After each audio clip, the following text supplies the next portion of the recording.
Let's turn in our Bibles then to John chapter 9.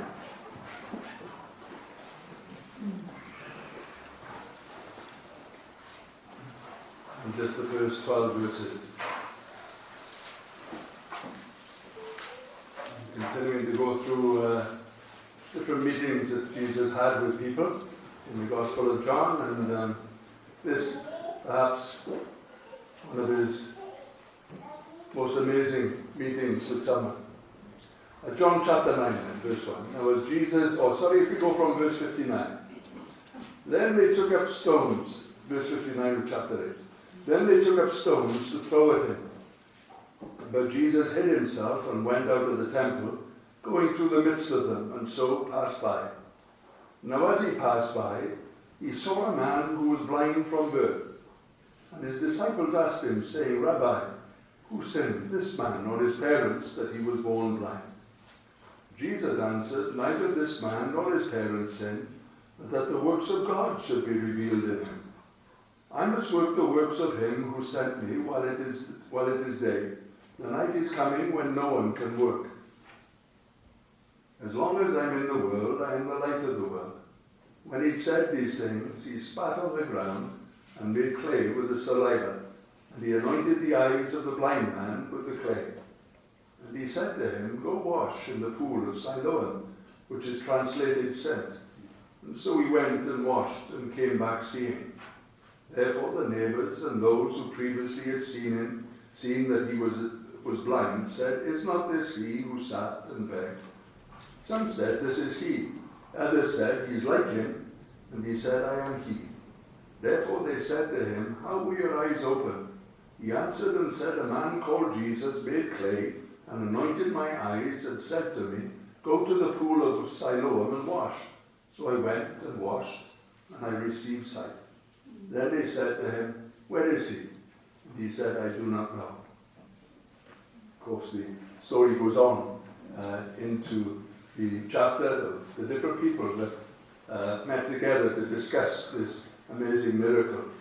But verses 59 and verse 1, very unusual. Then they took up stones to throw at him, but Jesus hid himself and went out of the temple, going through the midst of them, and so passed by. And as he passed by, he saw a man who was blind from his birth.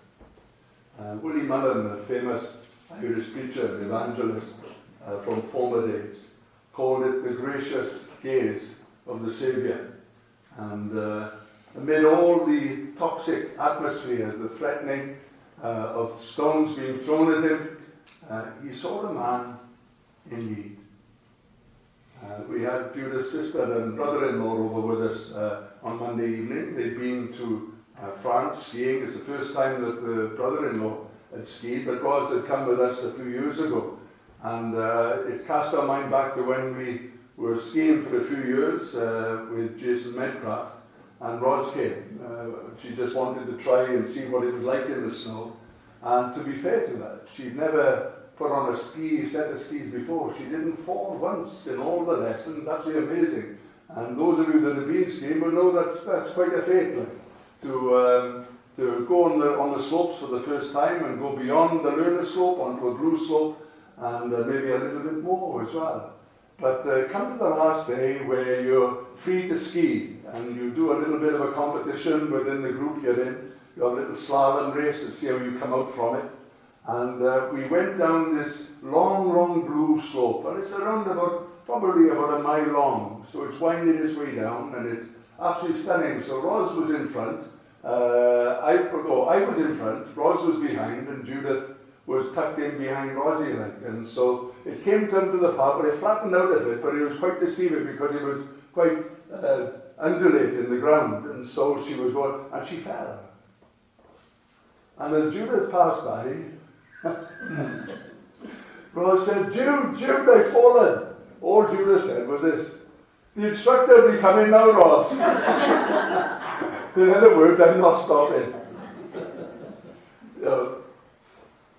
In the midst of a toxic atmosphere, when stones are in hand ready to be thrown, and there's murmurings, and there's that atmosphere that is so threatening, as he passed by, he saw a man in need. And he stopped. It just picks up the sensitivity that Jesus had, this ability in the midst of all things going on. That on that occasion when he's either coming out of Jericho or going into Jericho, I can't remember now, but it's where Bartimaeus, blind Bartimaeus, calls to him. And Bartimaeus is no one really to be listened to at all. And everyone is telling him to keep quiet, that he's got no right to call out and all these different things. And he called and said, "Son of David, have mercy on me." And it says, and Jesus stood still. The disciples were pushing on and getting that the distance between where they were and where they wanted to go to get closer to it, and he stood still. And all Jesus saw in this situation here, just in the temple area, was a man in tremendous need. He was a man that was born blind. The disciples, when they saw the same man, didn't see the need. They saw the problem, or a problem. They turned and said, "Who sinned, this man or his parents?" And we have, the Jewish mind has it, and we have it sometimes. We talk about skeletons in the closet, don't we, sometimes, you know. Well, you must have done something wrong for the things to happen to you. We have that mindset from time to time. They couldn't see beyond the problem. He was looking to a man that was in need. They were looking for an answer to their question. And so we find with the Master that when we come to him and is surveying the whole situation, and they are just concerned with who sinned, this man or his parents. And he turns round and says, well, neither, really. There's nothing to do with that. All this is about, it's an opportunity for God to show his power. It's an opportunity to help. Now the disciples weren't thinking about help. They wanted to get in behind the scenes. You find that in art, don't you? They try to see beyond the painting. What is he trying to get into? They do it with poetry as well. Try to get in beyond the poem. And that's half the time. I haven't got a clue what they're on about in poetry half the time. And I think the simplicity of poetry is fine. But when you start getting into the deeper side of it, that they look beyond to see what he's getting at, I haven't got a clue what they're on about. And here the disciples are trying to get in behind the scene. Jesus is dealing with the scene. And he said, now look, this is an opportunity, not to answer your question, it's an opportunity to help the man. That's what this is about. And that buzz is still in the air around him, and stones are still in the hand. And yet he's there. I hope the lights don't go off. He's there. And he is supremely calm in this situation. Verses 5 to 7 turns to the blind man himself. The disciples looking for an answer to the question that they've asked. Jesus seeing an opportunity, and all the man that he wants is a practical resolution to the problem he's got. He's looking for someone to help him. This is the peculiarity sometimes we find. I don't say it happens every time. But the one who suffers is just looking for the means for someone or something to help. It's the observer that generally asks the question, why? Now, I don't say that's across the board, but I've noticed it on so many occasions that the one who is really going through it in the illness, then we would say, they are looking to get it resolved if they can. They're not good. No doubt there are problems. There are times when they ask that question, why? And maybe it's a stage that you go through when you're that ill. or you're that desperate for help. But certainly I've noticed on so many occasions, it's not the sufferer that asks the question. It's very often the observer that asks the question. Why? How? When? What? Who? And so we find with this man in verses 5 to 7, all he wants to do is to get better. And so it comes back, it's gone to Jesus, it's come to the disciples, it's gone to the blind man, and now Jesus comes back into it. He does an unusual thing. It says he knelt down and spat and mixed the spittle with clay. In other words, he's making an ointment. He's going to anoint the eyes of the man that was born blind. All right, Andrew? Everything okay? Yeah, he's all right. Okay, thanks for going down in here. Thanks as well and popping back and forth as well. Andrew. Spittle at that time, this isn't the first time that Jesus has used spittle either. Mark chapter 7 and Mark chapter 8 give two separate occasions where he used spittle. And for this, I mentioned this morning, normally when you spit at someone. I told you of that young convert this morning who was spat as he made his way from Penyrheol down to the church. And the spat was on his back, and it was there to ridicule, there to humiliate. But there are occasions when we see that spittle, even there was a time, at this time, that there was a belief, a thought that there was something, healing powers in spittle. And there's records of different historians that have talked about spittle being something that could help. When you cut your finger or burn your finger, what do? You put spittle on it. You get a stingy, you spit on a dock leaf and you rub it on. It carries through for generations. Whether that spittle does anything, I don't really know. But it seems to just satisfy the mind, doesn't it, in that regard?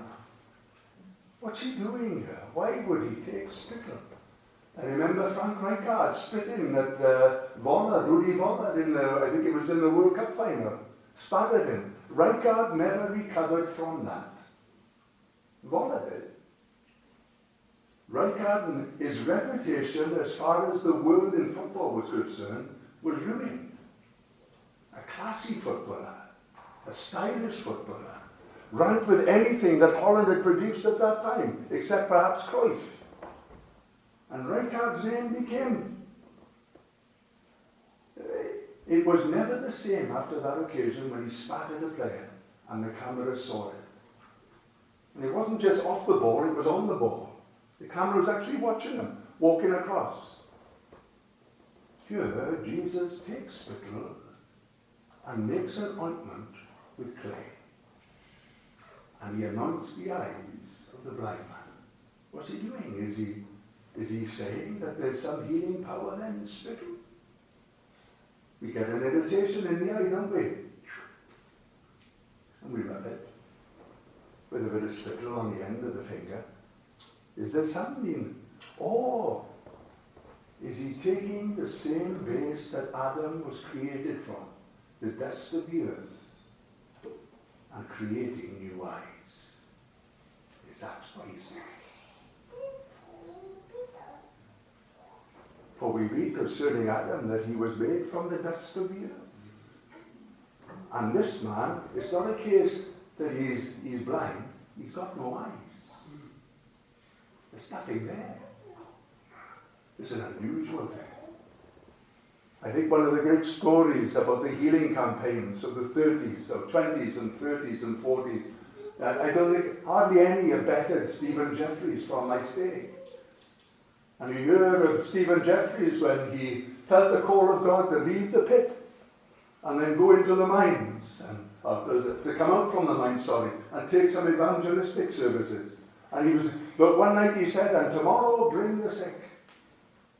And he just couldn't believe that he'd said it. It's one of those situations, he said it, and the words had left his mouth, and he wanted to pull them back in again. But it's too late then. Damage done. You can't pull it back. And from that moment, some of the great campaigns that Stephen Jeffries worked in with outstanding campaigns all around the UK. And on one occasion, in a service, there was a man there with one eye. And he went out into the prayer line to be prayed. And as Mr. Jeffries saw the man, he said that it was like as if there was a blackened nail in the socket. There was nothing in there, he said. But the other eye was good. And Mr. Jeffries, unbeknown to him, perhaps he did know, but he said, all the ministers that are out there in the congregation, come forward and join together with me in prayers for this man. And there was one man, a minister there, who was very, very against this type of situation. And so he came along and went up. He took the invitation, but I suppose in one sense he's going there with a mind, a heart that really wasn't caring about the situation. He's going there to see what was going to happen. And his word says that I saw that socket that had nothing in it. And he said, Mr. Jeffries asked us to pray, and he said that I bowed my head. And Mr. Jeffries prayed a simple prayer. I opened my eyes, and he said, where there was nothing, there was an eye. And he said, this is the amazing thing is, he said, the colour of that eye matched that eye. That's an amazing thing, isn't it? And he sat down, and from that day forward, he never troubled Mr. Jeffries at all. Isn't he marvellous? Is Christ saying here, from the very dust that Adam was created, I'll make a new set of eyes. And so, he looks for cooperation with the person he's dealing with. He said to the one man, take up your bed and walk. He looks for that cooperation.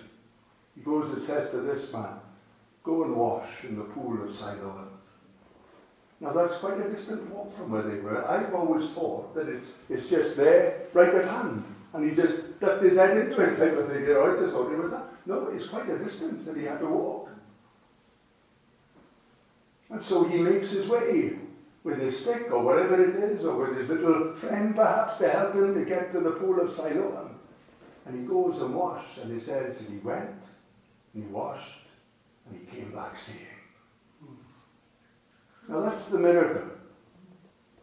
But then we find that people are watching. He comes back. Now Jesus is gone. He's gone. He's left the scene. And so we're told in verses 8 to 12, I think it is, it talks about the neighbours. And those that had seen him as a blind man begging. So neighbours and those that had noticed him over the time of period, over the period of time, over the years perhaps, that he'd been begging. And they turned, and it says, but they failed to recognize him. But of course, he's got two eyes now. You think sometimes, it looks silly sometimes, but I thought about it after. I've seen people when they're on TV and they want to remain conspicuous, they keep their sunglasses on. And the eyes allows us to recognize people. Obviously, if there are other things in the face that we would locate. But this man had no eyes before, but now he's got eyes. And because he looks different, they can't recognize him. I don't mean he's been walking around with sunglasses and they're off. I don't mean that. It's just that he's got eyes in his sockets now. He looks different. And so they turn and say, well, how is it that you see? And he said, well, a man called Jesus anointed my eyes with clay and spittle. And he told me to go to the pool of Siloam. I went and I've come back, I washed, and I've come back seeing. And religion is a funny thing, see. Wesley would preach about the dangers of being a fair summer Christian. A fair summer Christian. That just that minor interest. And religion can do that for us sometimes. And that's what we see here with these neighbours and people that had recognized it. There was an interest. Well, who did this? How did you get this? How is it that you could see now? And they had this interest, but quickly the interest dies off. And we tend to think that when there's a miracle like this, that there's going to be buzzing. But look how quickly it filters away. Where is he? I don't know. Who did it? His name was Jesus. But where is he? I haven't got a clue where he's gone. He just told me to do what to do, and I did it. And so we find with this now, that these people that have been asking these questions takes him to another group of people. And the problem is that this miracle was done on a Sabbath day. And that's going to cause him problems. Because the group of people, these neighbors and those that had watched him and noticed him begging, they took him to the Pharisees. And he's asked to tell the story. And so he tells the story. And they say, well, wait a minute, you say he's a miracle worker. But first and foremost, he's a Sabbath breaker. Because you're not supposed to do that on the Sabbath day. There are hundreds of rules that the Pharisees had. Do you know what one of them was? You don't manufacture ointment. That's one of the rules. That's one of the rules they had. I looked at it, I thought, well, that can't be right. I read it up in William Barclay, the great theologian who's able to pick up on these little intricacies of Jewish custom and so forth. And one of the things that you're not allowed to do, you're not allowed to manufacture ointments. Surely he can't be a miracle worker, he's a Sabbath breaker. These are our rules, they're precious for us, they're real to us, they're something that are meaningful to us. And so they said, well, no, not a miracle breaker, a Sabbath breaker. And they continued to question him. And they said, well, tell us what happened. And they tell, and they said, well, then even they break out in argument amongst themselves. Some said, well, this man can't be of God. Others said, it's worse than that, he's a sinner. Others said, later in the conversation, he's certainly not Moses. And so there's all these different arguments of who Jesus is and what he is. What is he doing this on the, or why is he doing this on the Sabbath day? They turned and said to him, to the man that was born blind, who's now got eyes, and said, well, what do you think about him? Oh, I've got no doubts in my mind, he's a prophet. What? A prophet? He can't be a prophet. He's nothing like Moses. Nothing like him at all. We know Moses. We know what Moses taught, but this man, he's got no letters behind his name. He's an ignorant man. He's from up north. He's got a northern accent. He's down in the south. He just doesn't fit in. He's a sinner. A prophet, I say he is. A prophet, never. A miracle worker, never. A Sabbath breaker, definite. Isn't it amazing what can get in our way when something marvelous is going on? They doubt his testimony. That's a horrible thing, mind, to have your testimony doubted, isn't it? Horrible thing. When you think in those days that there were classes of people that had no way to get into the law court because their words were counted worthless. The shepherds were one of them. And yet it's the shepherds that God's choose to bear witness of the birth of Christ. He turns it upside down. Women is another one. And it's a woman that tells first that Christ is risen from the dead. It's marvelous. He got no respect for those things that are so belittling to humanity. He's got no consideration of that at all. He's always looking to bring us into reality. And so this man, his words are doubted.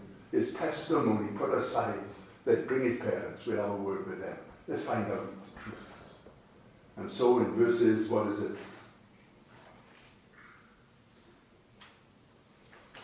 18 to 23, Mum and Dad are called. So it's Jesus and the man, the disciples, the neighbors, those that have noticed him begging, the Pharisees, and now Mum and Dad have been brought into the discussion. Watch what they do. Now they've looked after this boy all his life. He's identified his mother by smell, by sound, and by touch. He's never seen her. You could not describe to him what his mother looked like because he's never seen it. This is not someone that has gone blind, that has seen light, that has seen colour, that has appreciated shade. He has never seen anything. And his mum and dad have looked after him all these years. And they turn, is this your boy? Tell us how he was born. Tell us if he was born blind, and tell us how it is that he can now see. And they turn and say to him, yes, this is our son, and he was born blind. But how he sees, we don't know. Ask him. This is another thing that religion brings. It brings embarrassment sometimes. Shame. Fear.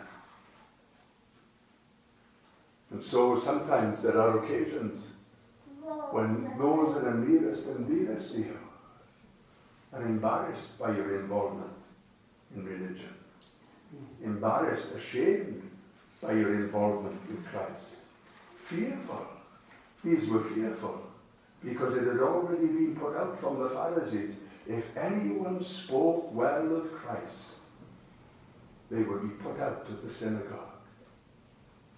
Fear is a horrible thing. Embarrassment is a horrible thing. Beth, with a few tears in her eyes, told us, wasn't it? About loving someone rather than fearing the consequences. Embarrassment, fear, shame, they all built together to provide a great stumbling block for us. Here was a couple that had brought up their boy, loved him, nourished him, didn't leave him out in the wilderness so he could die a death out there so that no one would ever know about him. They cared for him all those years. Now they couldn't look after him, he was now begging. He's our boy, he was born blind, but how he sees, we haven't got a clue. This they said, because it had been put up, that if anyone spoke well of Jesus, they'd be excommunicated. No bigger shame. If you've been excommunicated, you know when Luke uses that term, the publicans and sinners? When he uses that term sinners, he's talking about this group of people. They've either been excommunicated or they don't go to the synagogue. Because the synagogue, when you're in an escape of the country, you know, kitchen is the heart of the home. The synagogue is the heart of the community. And if you're not in the synagogue, well, where are you then? And it used to be like that for the Welsh chapels, didn't it? It was the heart of the community. That's why a minister in those days was a jack of all trades. He was considered a counsellor, a social worker, considered an officer, considered a judge, considered a doctor. They didn't have doctor qualifications, but because it was such a central point within the community, the minister, especially if he was someone that was educated, that could put himself amongst the people, that was able to sit down and listen, he was considered to be equal to the doctor, equal to the judge. And so we find here that these are fearful of what will happen to them. They may be poor, but they get kicked out of the synagogue. And so they say, let the boy answer for himself. So the camera comes back on him again. And they turn in verses 24 to 34. They turn and say, well, tell us again, but this time under oath. They turn on, the gospel writer puts it like this, give the glory to God. That's a way of putting you under oath. Remember that man that stole from the people of Jericho? Joshua's words to him when he was found out, he said this to him, give God the glory. He put him under oath. Did you steal that? And so they turn, they put him under oath, they put him in a dodgy situation. He can't tell a lie. But he's the first Billy Bray that we've ever come across. He just takes it. If they stick me in a barrel, I'll shout hallelujah out through the bungalow. And this man was of the same thing. He said, what, you want to hear my testimony again? Why, do you want to become one of his disciples then? He's reaching up to them with a measure of sarcasm. Do you want to become one of my disciples again? A little bit like Elijah, isn't it? Up there on Mount Carmel. Well, where's this God that you've been calling upon? Is he in the washroom having a time in the washroom? Is he sleeping? Is he walking around somewhere that he can't hear you? That measure of sarcasm. That's what this man's doing here. He said, tell us. Tell us the full story, but we put you under oath now. You've got to tell us the truth. He said, will you become one of his disciples? They said, this man is a sinner. He's not like Moses and he's not of God. And this is what the man says. Well, whether he's a sinner or not, I don't know. But this one thing I do know. I was blind, but now I see. They can't take that away from him, see?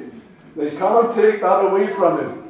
They might argue it, that he was done, and whatever more. They might argue the ways that he was done and whatever more. But he said, look, I can't tell you if he's a sinner. I can't tell you if he's equal to Moses. I can tell you he's a prophet. But one thing I do know, and this you can't argue with. I was blind, but now I see. Now this is the marvel of Christianity. Some of the songs that we've sung tonight, we've talked about light. And we could spiritualize this.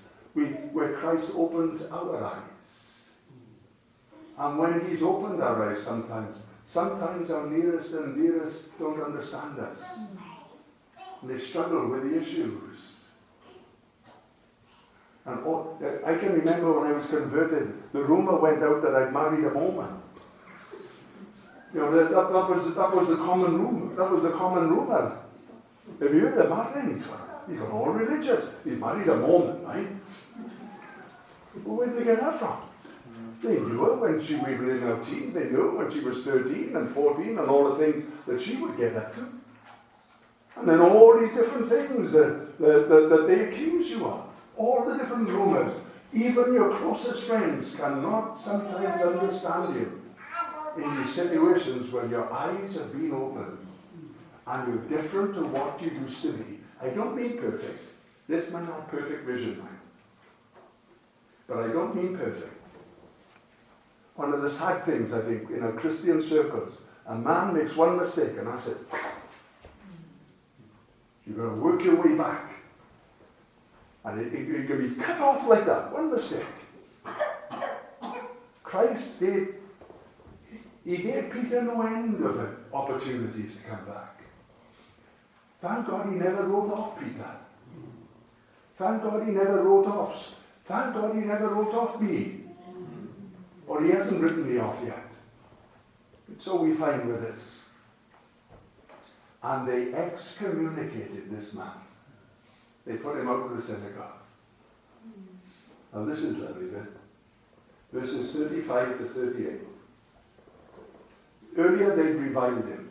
Now they put him out of the synagogue. That was the ultimate that they could do. Other than stone him, of course.